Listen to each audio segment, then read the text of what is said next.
Saudari-saudara terkasih, dalam sebuah serial televisi dilukiskan ada dua orang sahabat ini menyewa sebuah rumah, atau lebih tepat mungkin kos lah gampangnya ya.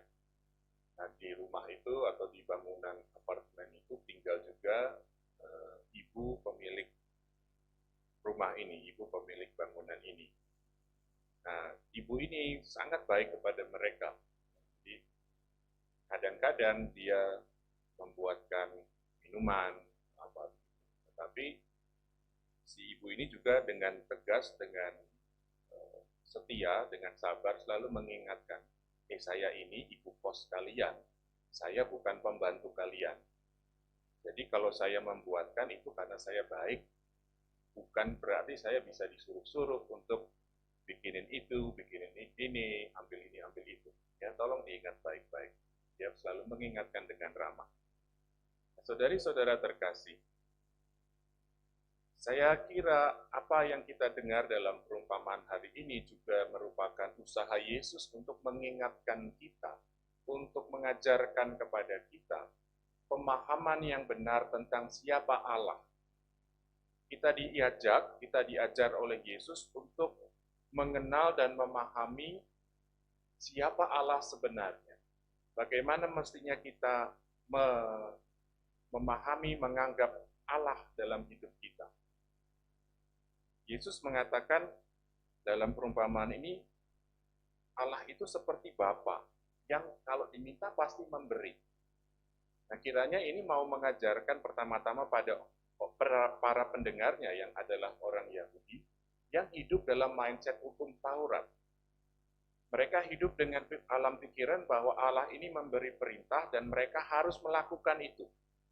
Dan cara mereka untuk selamat adalah melakukan hukum Taurat. Kalau mereka gagal, dihukum, Allah murka, dan seterusnya. Maka ketika Yesus mengatakan kepada mereka perumpamaan ini, Yesus mau mulai memunculkan kesadaran yang baru, cara berpikir, cara pandang yang baru terhadap Allah.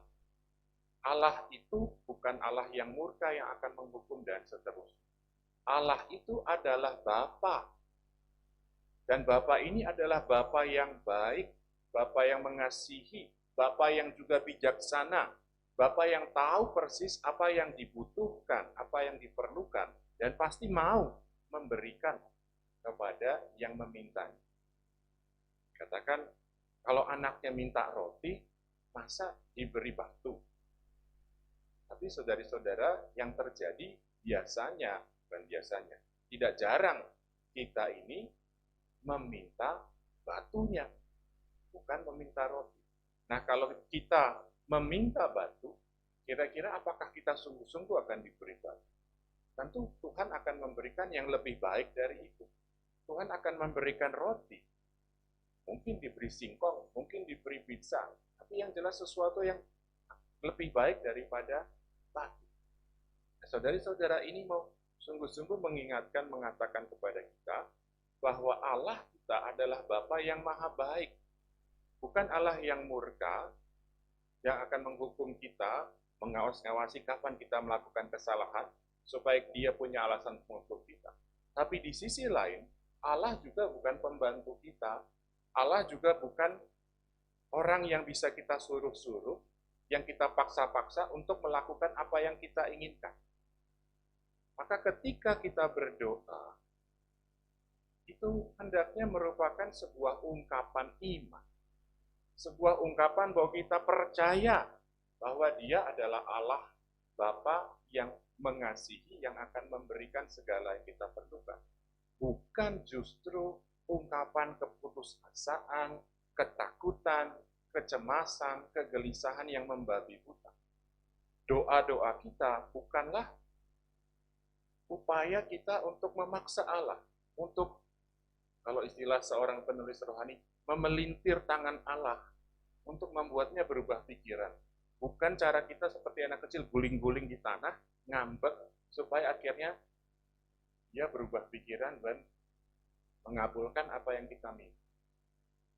Doa-doa kita kiranya sangat indah kalau itu merupakan ungkapan kepercayaan kita, kebergantungan kita padanya, seperti diungkapkan oleh Santa Teresa dari Lisieux yang sungguh-sungguh menggantungkan hidupnya pada Allah.